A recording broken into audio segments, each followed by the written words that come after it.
Assalamualaikum warahmatullahi wabarakatuh. Saya Eva Anggunudianingsih dari jurusan Bahasa Arab semester 1. Di pertemuan ke-15 ini akan menjelaskan tentang kesalahpahaman terhadap otonomi daerah. Otonomi daerah itu diharapkan dapat menjadi salah satu pilihan kebijaksanaan nasional yang dapat menjaga kemungkinan terjadinya disintegrasi nasional. Otonomi daerah itu merupakan sarana yang secara politik ditempuh dalam rangka memelihara keutuhan negara bangsa. Otonomi daerah itu dilakukan dalam rangka memperkuat ikatan semangat kebangsaan serta persatuan dan kesatuan di antara segenap warga Indonesia.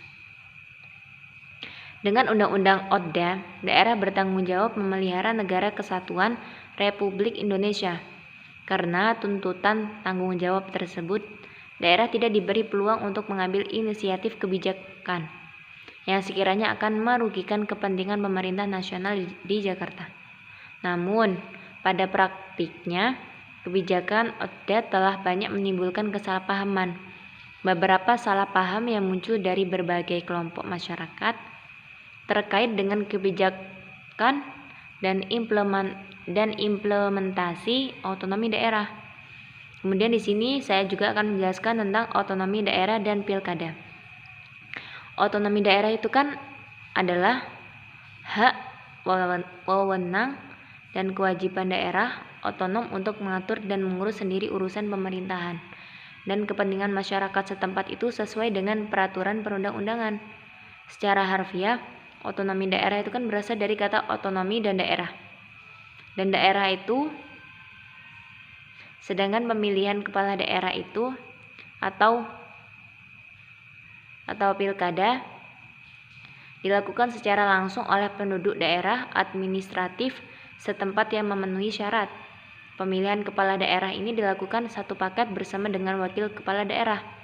Kepala daerah dan wakil kepala daerah yang dimaksud mencakup gubernur dan wakil gubernur untuk provinsi. Terakhir, saya akan menjelaskan tentang kelemahan dan kelebihan pilkada. Kelebihan pilkada itu secara langsung oleh rakyat.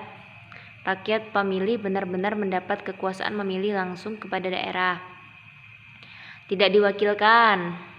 Terus, mengenal kepala daerah secara lebih dekat dan nyata. Mengetahui visi dan misi calon kepala daerah secara detail. Pemerintah memiliki legitimasi yang kuat. Satu suara dari rakyat itu sangat berharga, sehingga kepala daerah akan fokus pada kepentingan rakyat. Kemudian pilkada itu langsung bisa menjadi alat partisipasi langsung rakyat, memahami dan mengerti pentingnya politik. Pemberdayaan sumber daya yang dimiliki oleh kepala daerah akan menjadi semakin efektif. Pihak ketiga akan tereliminasi karena calon kepala daerah langsung berkomunikasi dengan rakyat. Nah, sedangkan kelemahan pilkada itu seperti kepala daerah rawan disusupi kepentingan permodal yang punya kepentingan tertentu. Butuh biaya yang besar untuk berkampanye dan bertatap muka dengan masyarakat. Kemudian pemilih atau rakyat akan menjadi individualis dan materialistik.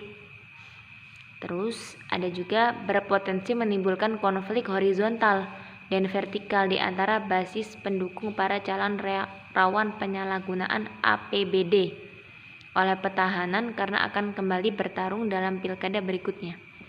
Mungkin cukup sekian yang dapat saya sampaikan. Kurang lebihnya saya mohon maaf. Assalamualaikum warahmatullahi wabarakatuh.